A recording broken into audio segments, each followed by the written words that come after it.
Бұл депутаттық сауалым өзге елде заңсыз еңбек мигранты атанып, құқығы қорғалмай, қауіп қайдан келеді деп жәутеңдеп отырған 20 мыңнан астам қазақ баласының арызы деп біліңіз. Арқа жайлы болса арқа рауып несі бар? Жалақыға жарымай, табақтай дипломына лайықты жұмыс таппаған қазақ жастары қазір әлемнің әр түкпірінде қара жұмыс істеп жүр. Оларды сөгуге ешкімнің құқығы жоқ. Мәселе Оңтүстік Кореяда еңбек етіп жатқан отандастарымыз жайлы. Ресми дерек. 2022 жылы Оңтүстік Кореяда еліміздің 9600 азаматы заңсыз еңбек мигранты болып жұмыс істеді дейді.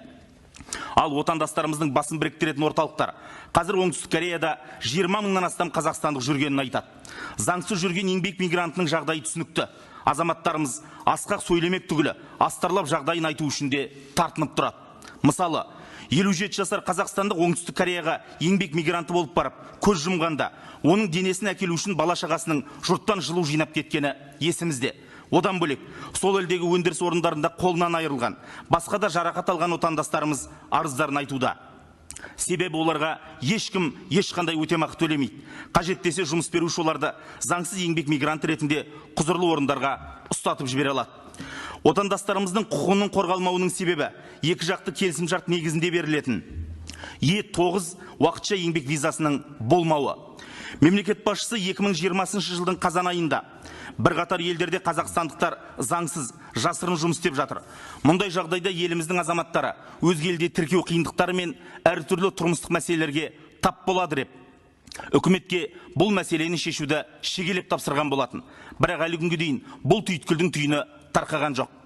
Корея Республикасы мен 16 ел еңбек рұқсаттары жүйесі атты шетелдіктерді жұмысқа орналастыру жүйесіне қосылғанын білеміз. Аталған жүйеге Қазақстан әлі қосыла алмай келеді. Мынаны қараңыздар.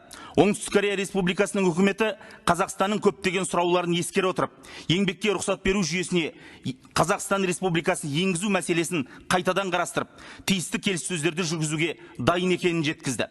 Корея тарапы қажет болған жағдайда тиісті мамандарын жіберіп, әдістемелік көмек көрсетуге де дайын. Ол ма? Корея тарапынан келіп түскен хатта Қазақстанды еңбекке рұқсат беру жүйесіне енгізуге қатысты қойылатын нақты шарттарда көрсетілген. Бірақ еліміздегі жауапты орындардың мәселені шешуге деген құлқы көрінбейді. Өйткені аталған мәселелерді реттейді деген үмітпен арнайы көші-қон комитеті құрылып еді бізде. Бірақ олардың осы бағыттағы нәтижелі жұмысын көрмедік. Бүгінге дейін екі ел арасында 7 раундтық келіссөз жүргізілген, әлі нәтиже жоқ. Ал Оңтүстік Кореяда заңсыз еңбек мигранты ретінде көзі жәудіреп мыңдаған қазақ баласы отыр. Нақты сұрақ: Қазақстан қашан еңбекке рұқсат беру жүйесіне енеді? Қазақстандықтар қашан Оңтүстік Кореяда заңды түрде еңбек ете алады?